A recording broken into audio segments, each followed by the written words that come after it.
لیکن اس کے بعد جو ہوا وہ اور بھی زیادہ حیران کن تھا۔ میری آنکھیں کھلی کی کھلی رہ گئیں اور دل میں ایک عجیب سا شک اور خوف ہچکولے کھانے لگا۔ میں نے سوچا تھا کہ شادی کی پہلی رات بس ایک معصوم سی لڑکی ہوگی جو شرمائے گی، جو ہر بات میں الجھے گی اور جسے سب کچھ سمجھنے میں وقت لگے گا، لیکن میرے ساتھ جو ہوا وہ اس کے بالکل برعکس تھا۔ مجھے یہ کم عمر لڑکی اتنی زیادہ تجربے کار لگی تھی کہ میں بیان نہیں کر سکتا۔ صبح جب میں جاگا تو دل میں ہزاروں سوال تھے جن کا جواب میرے پاس نہیں تھا، اور ان سوالوں کو کسی سے کہہ نہیں سکتا تھا۔ یہ وہ راز تھا جو میرے سینے میں قید ہو چکا تھا۔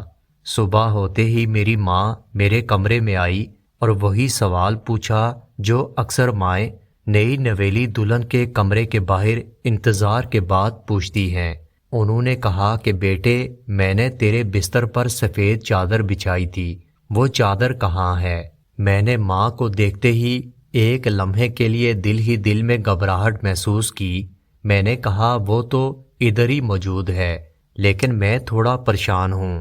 ماں نے فوراً کہا کیوں، کیا ہوا؟ میں نے آہستہ سے کہا کہ سفید چادر تو ویسی کی ویسی ہے۔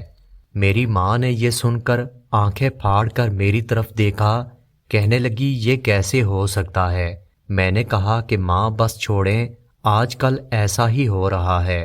میری بات سن کر ماں پریشان ہوئی، ان کے چہرے پر تشویش کے آثار نمایاں تھے، لیکن ماں سے زیادہ میں خود پریشان تھا، کیونکہ جو کچھ میرے ساتھ ہوا تھا وہ صرف میں جانتا تھا۔ میں نے چادر کی حقیقت چھپا لی، لیکن میرے دل میں شک کا کانٹا اتر چکا تھا جو مجھے ہر لمحہ چبھ رہا تھا۔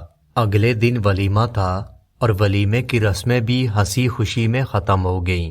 سب مہمان آئے، کھانے پینے کی محفل لگی اور سب نے مبارکباد دی، لیکن میرے دل کے اندر عجیب سا خلا تھا۔ میں مسکرانے کی کوشش کر رہا تھا، مگر میرے اندر ایک خوف چھپا ہوا تھا۔ وہ رات بھی بڑی عجیب تھی۔ جب سارے لوگ واپس چلے گئے اور میں اپنے کمرے کی طرف جانے لگا، میں نے دروازہ کھولا تو حیرانگی کی ایک اور لہر میرے وجود میں دوڑ گئی۔ میری بیوی پہلے سے تیار کھڑی تھی۔ اس نے ایسے کپڑے پہن رکھے تھے جو عام حالات میں کوئی لڑکی شادی کے فوراً بعد اپنے شوہر کے لیے پہنتی ہے۔ اس کے لباس میں وہ کشش تھی جو ہر مرد کو اپنی طرف کھینچ لے۔ اس نے پورا ماحول بنا رکھا تھا۔ کمرے میں ہلکی خوشبو پھیلی ہوئی تھی، روشنی کا انتظام بھی دلکش انداز کا تھا۔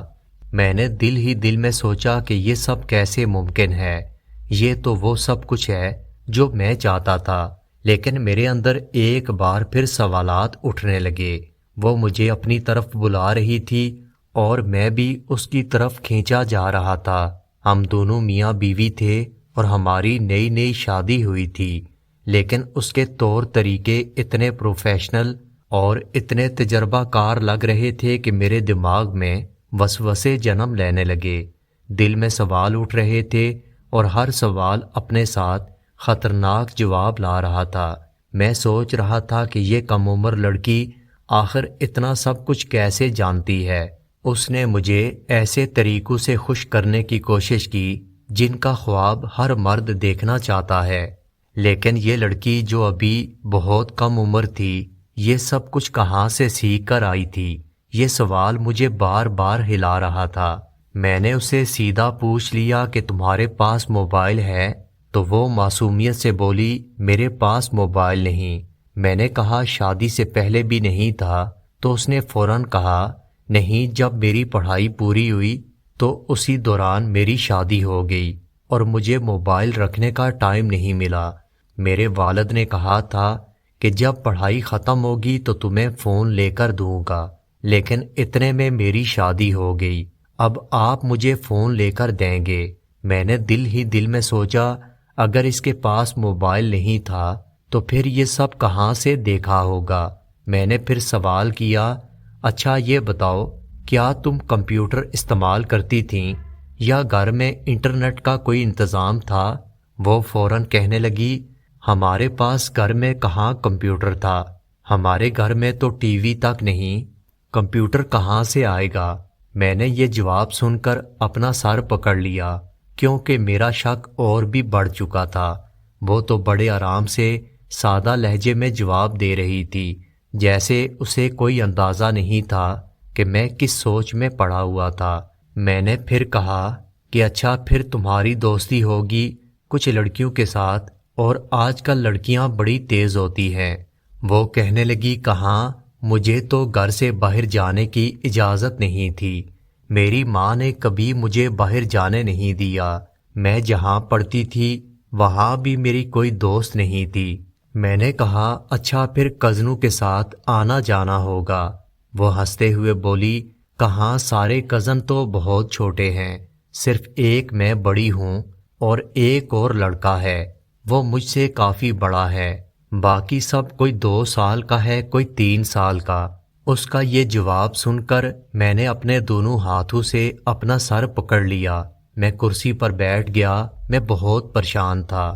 میرا شک اور بھی گہرا ہونے لگا۔ دل بار بار یہ سوال کر رہا تھا آخر اس لڑکی کو یہ سب کہاں سے آیا تھا۔ وہ میری پریشانی دیکھ کر معصومیت سے کہنے لگی آپ یہ سب کیوں پوچھ رہے ہیں؟ آپ کو کس بات کا شک ہے؟ میں نے مسکرا کر کہا نہیں، کوئی ایسی بات نہیں، میں بس تمہارے بارے میں جاننے کی کوشش کر رہا ہوں۔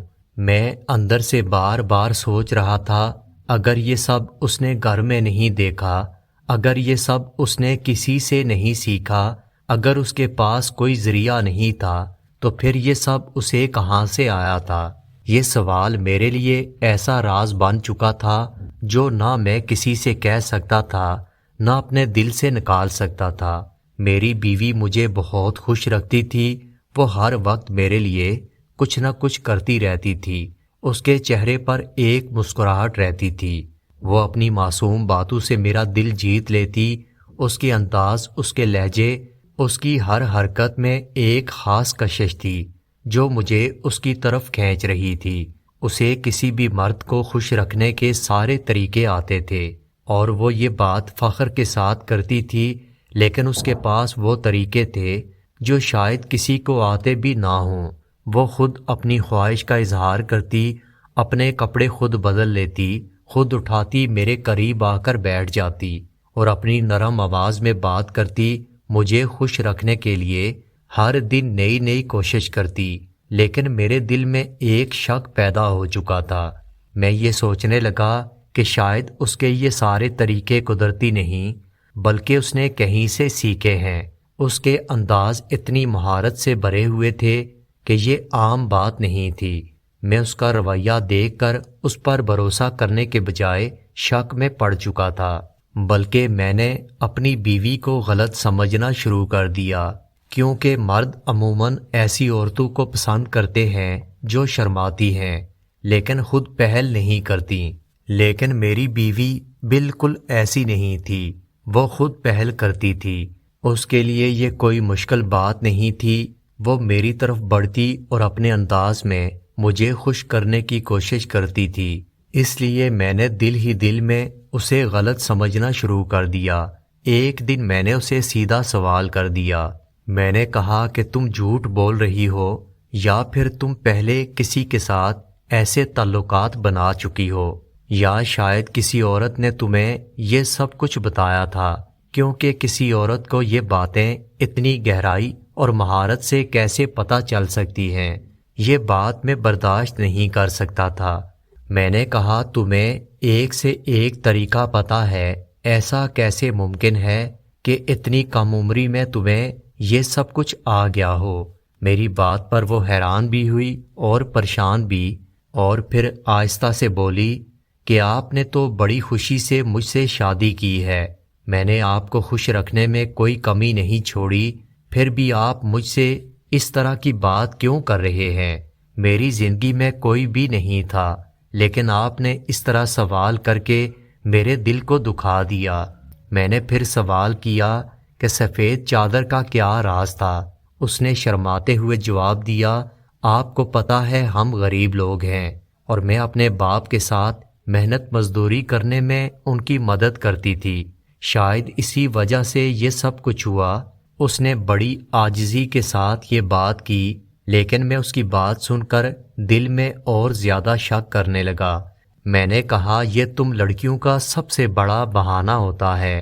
میں نے کہا تم فکر نہ کرو، میں تمہیں چھوڑوں گا نہیں، لیکن چاہے کچھ بھی کر لو، لیکن تمہاری عزت میرے دل میں ختم ہو چکی ہے۔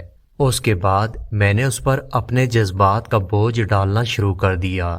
میں نے اپنی آواز میں تلخی بھر دی، میں اس سے بات کرنے کا انداز بدل چکا تھا، میں اس سے پیار سے بات نہیں کرتا تھا۔ وہ میرے ساتھ پیار اور نرمی سے بات کرتی تو میں اپنا لہجہ سخت کر لیتا۔ میں نے جان بوجھ کر اس کے لیے ایک کشمکش پیدا کر دی تاکہ وہ مجھ سے دور ہو جائے، لیکن جب مجھے اس کی ضرورت محسوس ہوتی میں اسے اپنے پاس بلا لیتا۔ اس کا چہرہ خوشی سے روشن ہو جاتا کہ سب کچھ ٹھیک ہو چکا ہے، لیکن اگلے دن پھر اسی شک کے ساتھ اس سے جھگڑا کر لیتا۔ میرے دل میں یہ بات بار بار آتی رہی کہ شاید میری بیوی با کردار نہیں تھی۔ میں اپنے دل میں اس کے ماضی کے بارے میں سوچتا کہ اتنی کم عمر میں اس نے یہ سب کیسے کر لیا تھا۔ پھر اس نے مجھ سے شادی بھی کر لی۔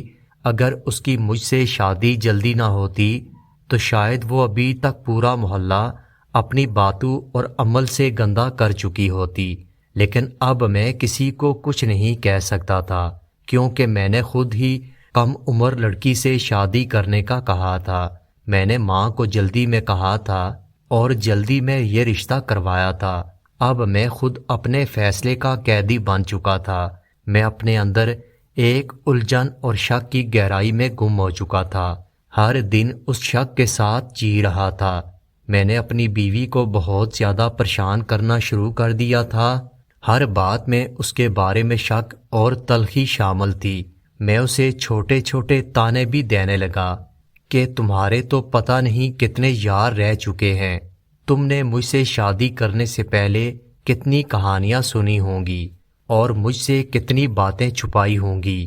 وہ میری طرف خاموشی سے دیکھتی اور جواب دیتی، کبھی کبھی شرم سے نظریں جھکا لیتی، کبھی چہرے پر ہلکی سی مسکراہٹ بکھیر دیتی، لیکن زیادہ تر وہ بس خاموش رہتی تھی۔ ایک دن میں نے سخت لہجے میں کہا کہ پھر مجھے بتاؤ، مجھے بھی پتہ چلے کہ یہ سب تمہیں کیسے پتہ چلا۔ میری بات پر وہ ایک لمحے کے لیے رک گئی، پھر خاموش ہو گئی۔ ظاہر ہے کہ وہ جھوٹ بول رہی تھی، کیونکہ اگر وہ سچ بولتی تو کبھی لاجواب نہ ہوتی، اور یہی بات میرے دل میں شک کا بیج بو رہی تھی۔ یہ بات میں نے اپنی ماں کو بھی بتا دی کہ یہ لڑکی ٹھیک نہیں ہے۔ میں نے کہا کہ وہ خود سے پہل کرتی ہے اور اتنے تجربات کا دعویٰ کرتی ہے، یہ سب میرے لیے قابل قبول نہیں ہے۔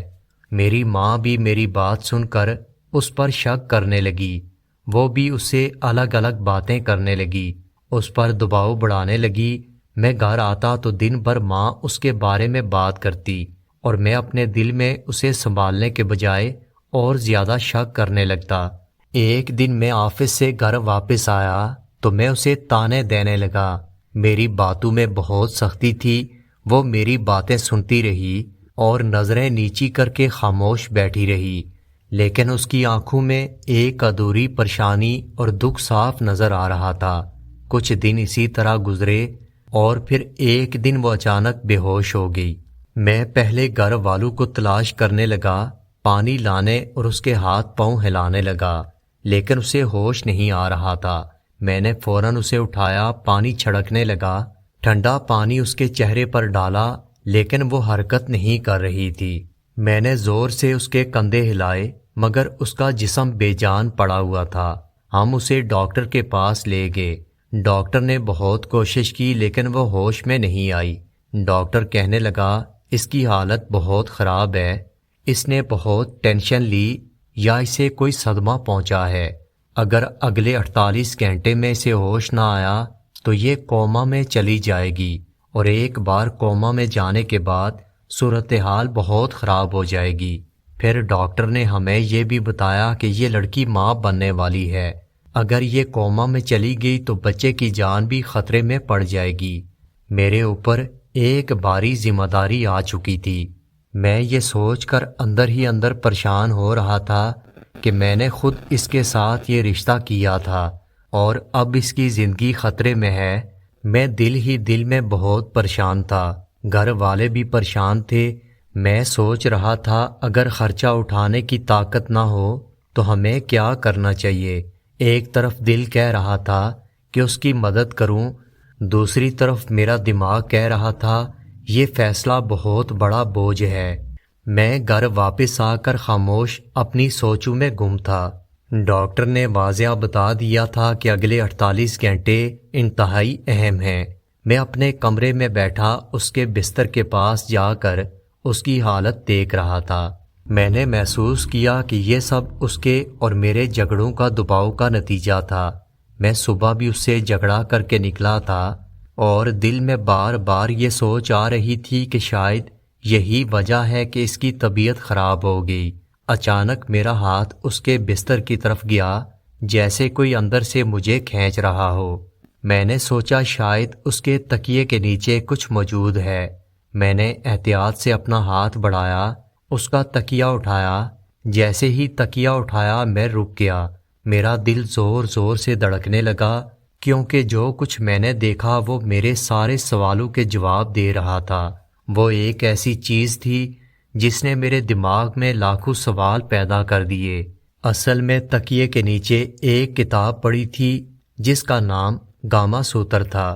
یہ کتاب شادی شدہ جوڑوں کی زندگی کو خوشگوار بنانے کی تاریخ کی سب سے بڑی کتاب ہے، اور اس میں ایسے طریقے لکھے ہوئے تھے جنہیں اگر مرد اور عورت دونوں پڑھیں اور سمجھیں تو وہ ایک دوسرے کو بے حد خوشی دے سکتے ہیں۔ میں نے ایک لمحے کے لیے وہ کتاب اٹھائی اور اس کتاب کو دیکھنے لگا۔ پھر مجھے ساری بات کی سمجھ آ گئی کہ میری کم عمر بیوی کو اتنے سارے طریقے کہاں سے آئے تھے۔ میں بے حد شرمندہ ہو رہا تھا۔ میں سوچ رہا تھا کہ اگر میری وجہ سے میری بیوی کی جان کو کچھ ہوا تو میں اپنے آپ کو کبھی معاف نہیں کر سکوں گا۔ میں اپنی بیوی کے ہوش میں آنے کی دعا کرنے لگا۔ اللہ نے کرم کیا، اس کو ہوش آیا۔ جب میری بیوی کو ہوش آیا تو میں نے اپنی بیوی سے ہاتھ جوڑ کر معافی مانگی اور ہر اس بات کی معافی مانگی جس بات پر میں نے اس کا دل دکھایا تھا۔ میری بیوی نے مجھے معاف کر دیا۔ اس کو ساری بات کی سمجھ آ چکی تھی کہ میں کیوں شک کر رہا تھا۔ دوستو، ہر کم عمر لڑکی اگر آپ کی مرضی کے مطابق کوئی کام کرے تو اس کو شک کی نگاہ سے نہ دیکھا کریں۔ ضروری نہیں کہ وہ لڑکی غلط ہو۔ دوستو، اگر آپ کو ویڈیو اچھی لگی ہو تو ویڈیو کو لائک اور میرے چینل کو سبسکرائب ضرور کیجیے گا۔